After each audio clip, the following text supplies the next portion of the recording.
Microsoft Word has lots of useful features for organising your writing. If we just start writing with chapter 1, fonts,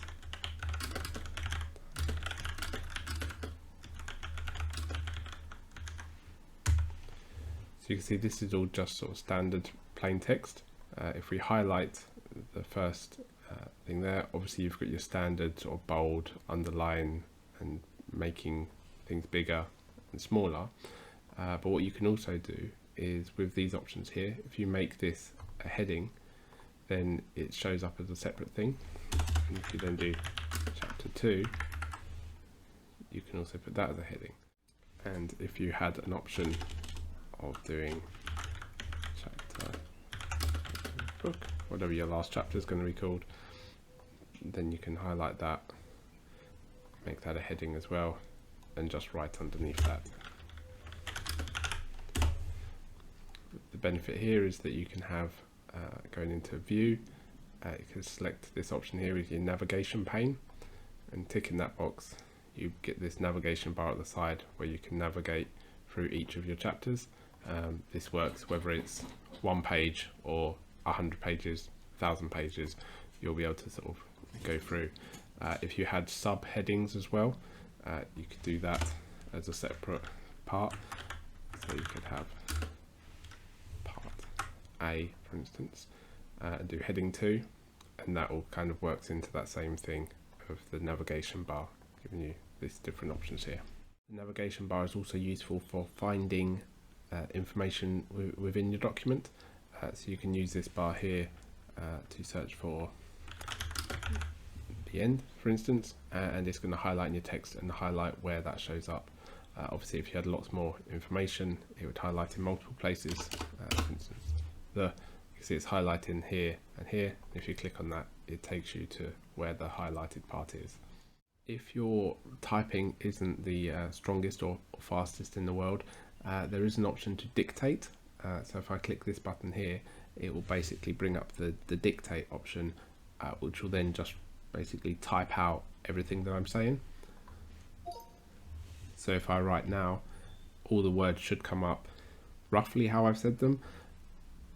Obviously this won't take into account punctuation and things like this, so the text will need reviewing, but it gets the bulk of the words down. I've clicked again and that stopped transcribing. There is also an option, and probably good if you have dictated or just generally written a lot of words, to have things read aloud to you. This is in the review option here, so you click on that, this new bar comes up, and you've got an option to read aloud. So if I click on the first word there, to read aloud. So right now, all the words should come up roughly how I sent them. Obviously this won't take into account punctuation and things like this, so the text will need reviewing. But it gets the bulk of the words down. Chapter end of book. The end. So you see it will just continue reading all of your words back to you. There are settings for sort of voice and reading speed and things like that, but it's usually quite good for reviewing the text, I found. Standard things in Word where it highlights sort of underneath, if I've spelt something wrong, it will highlight in red, and then if you right click on that you get a suggestion. The blue underline is a grammatical thing, so if you right click on that, it does obviously but with a comma, and that sort of auto corrects that for you as well. Take into account, and then it sort of suggests sort of various things. You don't need to pay attention to every single thing like that, but you can offer to ignore once, and then you've kept the words you wanted rather than what they're suggesting.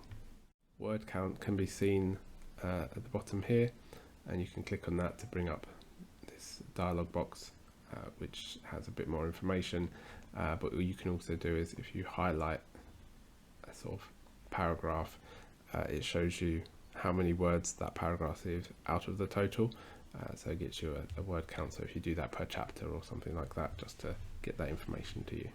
There is an option up here for editing. So if you do editing, reviewing or viewing, basically if you click viewing, then nothing you type will be added in or changed, because it's basically locked for read only. So this is good for sort of reviewing and reading back through your work without making any accidental changes. To save this file, you can simply click the button up here, and that will bring up a dialog box where you can name your file and use this drop down to select where you want to save this. You can save this directly into something like OneDrive or Dropbox or some kind of online storage. That helps keep things nice and safe, backed up. But yeah, generally you can save doing that, and then that will be titled whatever I've put into there. And then if you go to File, you get an option to Save As, which will do basically that same process again, but you can do version 2, version 3.